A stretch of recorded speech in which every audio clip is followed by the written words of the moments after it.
everyone, and welcome to the Pretty Healthy Podcast.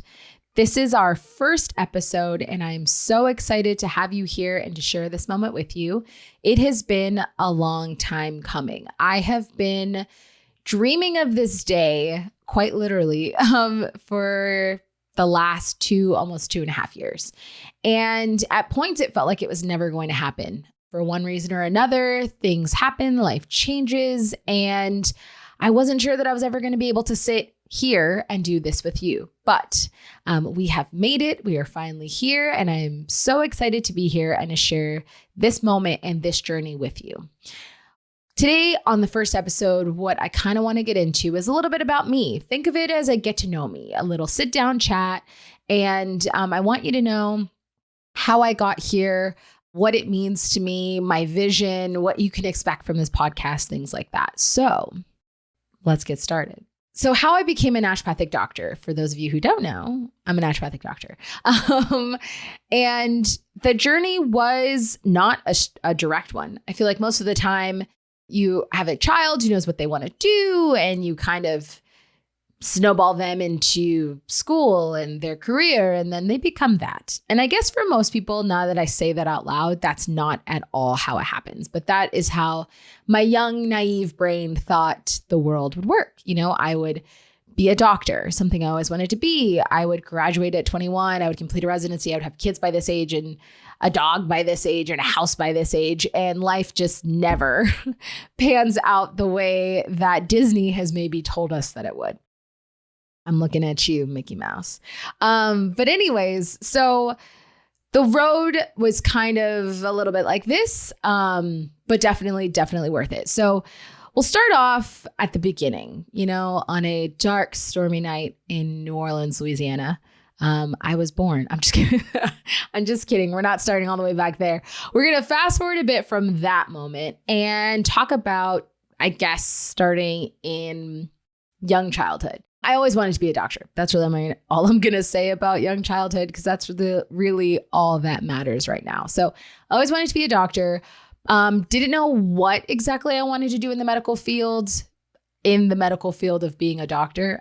So obviously there's lots of different specialties and directions you can take that. And as I got near and near to college, I just became more and more frustrated, is probably the perfect word, with the conventional medical model, right? I felt like there had to be a better way to really make change in someone's life and to really establish true health. But I didn't know what to do. I didn't know where to go. I didn't know what direction to turn. I had no guidance in that area. And the career that I have now and what I would love my career to be in the next few years really wasn't there as an example. So I kind of took a different route. In college, I did major in biology on and off. I ended with a degree in PR and a minor in biology. But what exactly I wanted to do with that degree, I had no idea. So graduated, did a bunch of really random jobs, thought I wanted to work in fashion buying. And although that job was really fun, who doesn't love spending money on someone else's budget? It just didn't feel like the right fit for me. It didn't feel like the change that I wanted to make in the world. And so I put that career aside, that dream. I moved back home, and I kind of took a deep breath, and I started from the beginning and said, what have you always liked, right? What came to me was science. I've always loved science. I've always loved the realm of the medical field. So I thought to myself, okay, what is not going to take forever and is still an opportunity that I can pursue where I can really make valuable change in someone's life? And I decided I was going to be a dietitian. So looked at all the prereqs, looked at the school, knew where I wanted to go. I had a clear path. And that's what I decided. Now, I'm not a dietitian at the moment. So you're probably thinking, well, if you decided, then what went wrong? What changed? Well, at the time, I loved YouTube. You might be thinking, what again does that have to do? But I would need you to follow me, follow my ADHD along with me, and I promise it will all make sense. So I really love YouTube, and I was watching a YouTube video at the time. Actually, I watch them all the time, and I'd gone into the raw food movement. Now, if you're an OG, and by that I just mean a millennial, you would know that the raw food movement was pretty huge. I would say in like 2008, 2009, 2010, probably somewhere in there, right? It was just, you saw it. There was actual raw food restaurants where you go and they would only cook the food to a certain temperature. Now, if you've never heard of this and you seem like intrigued or confused about how that works, now you can see what drug me into those videos. Thinking about it, there might have been a deeper reason why I was drug into those videos, but I was just intrigued and attracted to them. So although I never practiced a raw food diet, I was very into the lifestyle and watched these videos all the time. And there was one YouTuber that I was watching, and she was talking about how she saw her naturopathic doctor who was helping her with her raw foods diet and had done a bunch of labs, and she had seen them just to make sure her health was in order. And I stopped almost dead in my tracks, just like I did in that sentence, and thought to myself, what is a naturopathic doctor? I have never heard of this in my life. And they can help you with your diet and also draw your blood? Like, what? You have to think that sometimes in life, things, when you look back, are absolutely meant to happen. And I think that moment was meant to happen because I heard plenty of things in these videos and didn't cause me to stop, pause, think, and then go research. But this is one of those things that did. So I did just that. I stopped, thought to myself, and immediately ran to my computer, looked up what is a naturopathic doctor, and up pops a website. And it starts talking about what they do, what they are, what they study, how it works. And for those of you who don't know what a naturopathic doctor is, it's an integrative health professional, right? So I've been trained in herbalism. So I use herbs. Botanical medicine is the official term. So botanical medicine, homeopathy, nutrition, physical manipulation, similar to chiropractic, supplements, diet, lifestyle, everything, stress reduction. So the education that you get is just, in my opinion, a more well-rounded approach to treating patients. And when I read that, I'd always looked for something that was a combination of Western medicine, where it's like pill for this, pill for that, surgery for this, surgery for that, and a more holistic approach where we're looking at diet, where we're looking at exercise, where we're looking at nutrition status, when we're looking at things like food sensitivities, like looking at a whole picture and then going to a patient and saying, hey, knowing your condition, knowing what you're going through, I'm going to order all the appropriate labs, yet I'm going to treat as naturally as possible for as long as we can. But we can always use medications if necessary. It seemed like the perfect fit, right? It was the blend of all the things I was interested in. So I remember walking in my mom's room and being like, Mom, I'm going to be a naturopathic doctor. And she blank stared at me and was like, what? You're going to be a what? A who? And although she's very supportive, she did bring up her concerns, the red flags. And then at the end of the day, we decided that I was going to do it. I guess I decided. I kind of had my mind made up the minute I walked in that room. So there was really no talking me out of it. But she definitely tried to be the voice of reason. And yeah, you can see where that went.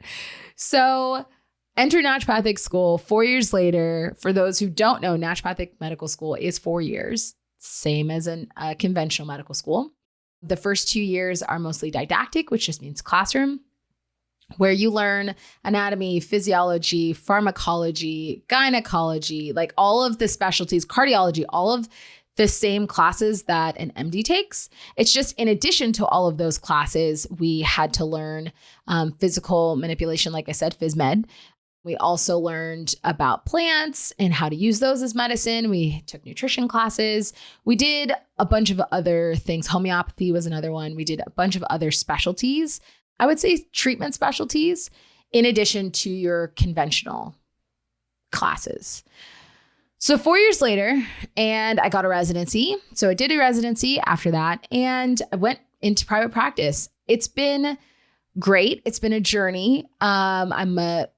Again, if you don't know, if you haven't researched me, because why would you, right?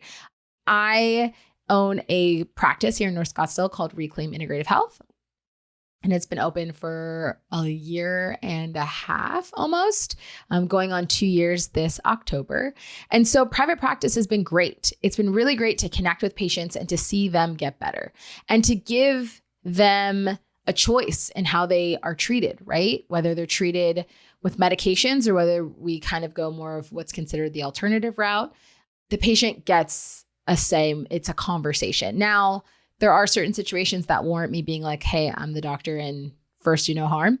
But for the most part, it can be a collaborative effort where if they want to pick this treatment over that treatment or do this and then see what happens and do this down the line, then that's an option. And I love that it's an option. My only thing is it became where I only got to make an impact on who I saw face to face. Unless you can scale something like that, which you absolutely can, you're only doing one-to-one. And although I love that and clearly love to talk, I felt like I was missing an opportunity to potentially impact more people. And so I started thinking about what I could do. And that's how this podcast idea was born. What you can expect on this podcast is different than any others, in my opinion. I am obviously passionate about health and wellness and believe that it plays such a huge role in our health, that the food you eat, what you drink, the air we breathe, the water, all of these things can affect our everyday health. And while those things do affect our everyday health, right? It can be really overwhelming these days. Should I do keto, paleo, vegan, vegetarian? Should I just eat a Mediterranean diet? Should I eat whole foods? Should I just keep eating what I'm eating? Like, am I eating anything that's wrong? Should I take this supplement or that supplement? This is supposed to be good for general health. Should I be taking collagen? Like, there is so much noise in the health and wellness industry these days. And you have a lot of cooks in the kitchen, right? You have your like MDs and DOs. You've got obviously naturopathic doctors. You have chiropractors. You have health coaches. You have a plethora of providers, but also a plethora of opinions and a plethora of agendas. And it can be really confusing and overwhelming. Another thing is, where do you start? Right? There's so much overwhelm, not only in the amount of information. It's like taking in information from a fire hydrant, and every single day that information changes from this is the best thing you could ever do for yourself to, oh, just kidding, we were wrong. It's this superfood. You should go out and spend $10 a day on acai bowls. But does that actually make you healthy? Right? Is that true health? The answer is no. One acai bowl does not make you healthy. So where do you start? And is there a potential to have balance? That's my approach. And that's what you can expect here. If you're joining or listening to this podcast and you're looking for someone to not only project, promote this image of perfection, you are not in the right place. And I've appreciated you listening. Thank you so much. Maybe share for someone who is looking for a more balanced approach, because that's my approach. You've probably noticed by now from the cover art that there's a pizza in one hand and a green drink or a matcha drink in the other. And that is my thinking. I think that you can be healthy and also have balance. One of the things when I was in naturopathic school was we take an environmental medicine course. And let me tell you, that course was so traumatizing. We talk about, again, the water, the air, the food. And just when you think it can't get worse, it did. And it was like, oh, look at you drinking your plastic water bottles, or look at this, or it's the lotion. It's like everything is out to get you. And it was a very overwhelming feeling. I remember getting home that night and just feeling like, I can't breathe. I can't eat anything. I can't drink water. Like, the sky was falling. I was Chicken Little. And I hate the fact that my patients feel like that everything they do, one person saying it's absolutely right and one person saying that it's wrong. And who do you listen to? So I'm here to be your health and wellness voice of reason. Think of me as if you have a best friend who also happens to be a doctor, because the conversations here are going to be casual. Just like you're hearing this conversation today that I'm technically having with myself, but really having with all of you. That is what this podcast will be. A conversation with your best friend breaking down the topics that can be complicated and giving you straight goods. This is all the positives. These are all the negatives. Here's kind of my thoughts, but make your choice, which is the same conversations that I have with my patients. It's the same perspective I take when treating my patients, that I don't want you to feel overwhelmed. So yeah, we're going to talk about environmental toxins and how to clean up your diet and how to clean up your beauty products and what skincare you should be using and things like that. But we're also going to do it with a balanced approach of baby steps. So how can we make this change permanent? How can we not make you overwhelmed, both mentally, physically, financially?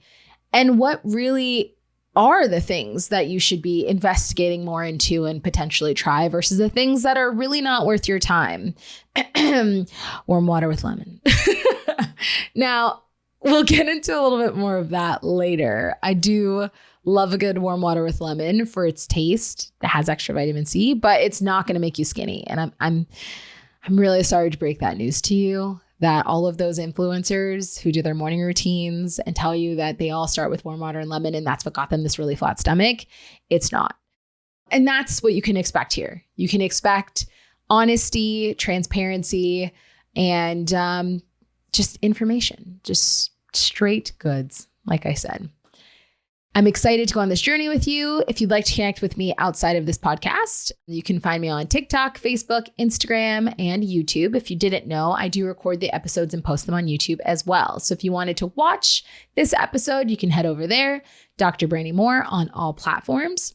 And I am so excited again to start this journey. Thank you so much for listening to this episode, and I will catch you next week.